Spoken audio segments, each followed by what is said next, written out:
हम चर्चा कर रहे थे मंत्रिमंडल सचिवालय के संगठन के बारे में। उसी क्रम में हम आगे बढ़ते हैं।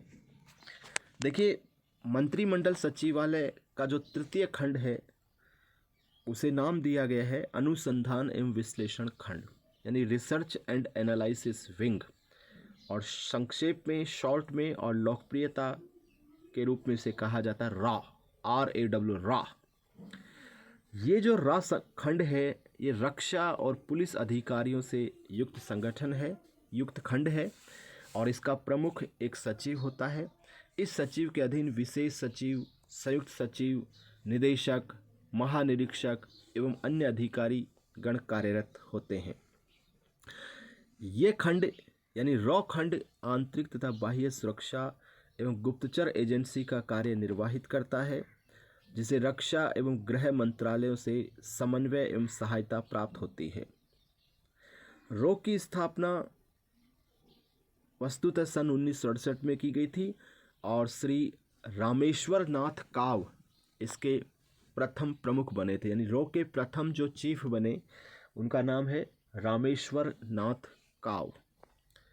वास्तव में वर्ष 1968 में भारत सरकार ने ये महसूस किया कि इंटेलिजेंस ब्यूरो, गुप्तचर ब्यूरो IB का जो जासूसी कार्य है वो बहुत ज़्यादा बढ़ चुका था।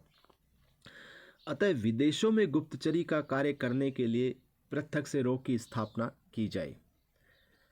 शुरुआती चरण में IB से ही कुछ अधिकारी जो है वो रॉ में सम्मिलित किए गए। अमेरिकी जो जासूसी एजेंसी है या अमेरिकी खुफिया एजेंसी जो है CIA, central intelligence agency CIA, इसकी भांति रॉ भी भारत की रॉ भी एक निरंकुश और स्वतंत्र संस्था है।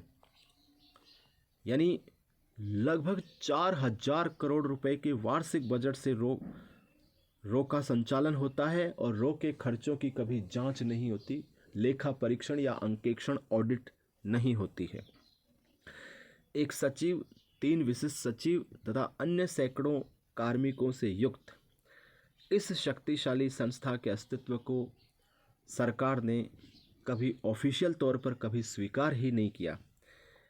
हाँ, वर्ष 2005 में जो RTI जो बना, यानी सूचना का अधिकार, राइट टू इन्फॉर्मेशन, उसमें सूचना नहीं देने वाले संगठनों में अवश्य इसका नाम सम्मिलित किया गया है। नई दिल्ली का जो लोधी होटल है उसके पास रॉ का बेहद सामान्य सा कार्यालय अत्यंत रहस्यमयी गतिविधियों से भरपूर माना जाता है और रॉ के ही नियंत्रण निर्देशन में विशेष सीमांत बल स्पेशल फ्रंटियर फोर्स SFF कार्यरत है। और ये जो विशेष सीमांत बल SFF स्पेशल फ्रंटियर फोर्स है, ये लगभग 10-साढ़े 10,000 कार्मिकों से युक्त पैरामिलिट्री फोर्स है जो 1962-63 से चीन से लगी हुई या चीन से संलग्न सीमा पर विजिलेंस या सतर्कता का कार्य करता है। इसी प्रकार इसी क्रम में कैबिनेट सचिवालय का चतुर्थ खंड लोक शिकायत निदेशालय का है। एक निदेशक और उप सचिव, अवर सचिवों से युक्त ये निदेशालय 1988 से 88 में तत्कालीन राजीव गांधी सरकार द्वारा स्थापित किया गया था। यह निदेशालय केंद्रीय मंत्रालयों, केंद्रीय विभागों, केंद्रीय लोक उपक्रमों इत्यादि के विरुद्ध आम जन की शिकायतों को ग्रहण करता है और संबंधित विभाग को अग्रिम कार्यवाही हेतु अग्रेषित फॉरवर्ड करता है। और 5वां खंड जो है वो महत्वपूर्ण राष्ट्रीय कार्यक्रमों के क्रियान्वयन पर नज़र रखता है। कैबिनेट सचिवालय के अधीन लगभग 13,000 कार्मिक कार्यरत हैं। 5वें वेतन आयोग की सिफारिश के आधार पर मंत्रिमंडल सचिवालय के एक भाग के रूप में, एक इकाई के रूप में कार्यकुशलता इकाई भी बनाई गई है जो समस्त केंद्रीय मंत्रालयों के कामकाज पर निगरानी रखती है। हालांकि ये कार्यकुशलता इकाई कार्मिक, लोक शिकायत और पेंशन मंत्रालय के अधीन है। इसी प्रकार 5 मई 1997 को एक संकल्प, एक प्रस्ताव के द्वारा राष्ट्रीय प्राधिकरण रासायनिक हथियार संधि यानी NACWC की स्थापना की गई, जो वर्ष 1993 में आहूत किए गए रासायनिक हथियार निर्माण, प्रयोग, हस्तांतरण तथा भंडारण पर रोक संबंधी सम्मेलन यानी organisation for prevention of chemical weapons के अनुबंधों के क्रम में निगरानी रखता है।